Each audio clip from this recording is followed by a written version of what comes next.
अग्नि होती है। न साथ चलता है परिवार, न धन, न नाम।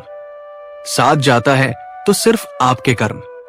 प्रश्न यह है, क्या आपके पुण्य इतने हैं कि वैतरणी आपके लिए शीतल हो जाए, या फिर पीड़ा और पश्चाताप की गाढ़ी धारा होगी? इसीलिए ऋषियों ने कहा, जीवन रहते इन पवित्र तीर्थों का दर्शन करो, क्योंकि यही तीर्थ आत्मा को मोक्ष मार्ग दिखाते हैं। और अंत में मैं आपको बताऊंगा उस दिव्य तीर्थ के बारे में जिसे संत साक्षात वैकुंठ द्वार मानते हैं। कहते हैं, जिसने श्रद्धा से दर्शन किया उसे वैकुंठ प्राप्ति का शुभ अवसर मिलता है। इसलिए वीडियो को बिना स्किप किए अंत तक जरूर देखें। पहला तीर्थ स्थल है प्रयागराज का महाकुंभ, जहां गंगा, यमुना और अदृश्य सरस्वती एक दूसरे में विलीन होती है। वही है प्रयागराज, तीर्थों का राजा। ये केवल 3 नदियों का संगम नहीं, ये आत्मा, कर्म और श्रद्धा का मिलन है। यहां आकर मनुष्य अपने भीतर की अशुद्धियों को पहचानता है और स्नान करते ही उनसे मुक्त होने लगता है। मान्यता है कि त्रेता युग में ब्रह्मा ने यही पहला यज्ञ किया था।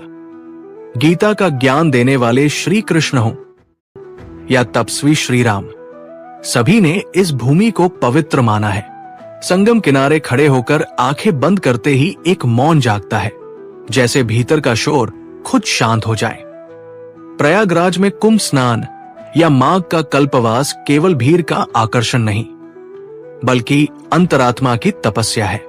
यहाँ की हर पवित्र डुबकी, यदि मन शुद्ध हो, तो जीवन भर के पापों को धो सकती है। जो मनुष्य यहाँ आकर गंगा स्नान करता है, पिंडदान करता है, वो केवल पितरों का ऋण ही नहीं चुकाता, बल्कि अपने जीवन को भी एक नई दिशा देता है।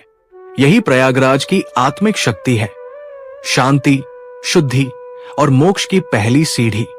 दूसरा तीर्थ स्थल है काशी, जहां मृत्यु नहीं, मोक्ष मिलता है।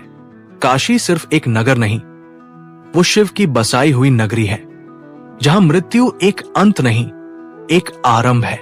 गंगा के तट पर बसी इस नगरी में आते ही ऐसा लगता है जैसे समय ठहर गया हो और आत्मा स्वयं से प्रश्न करने लगी हो। मणिकर्णिका घाट की अग्नि कभी बुझती नहीं।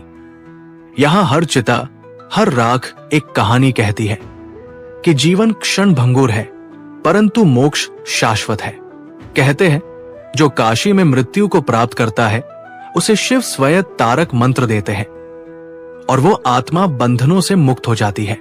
विश्वनाथ मंदिर की घंटियों में केवल ध्वनि नहीं, ब्रह्मा की पुकार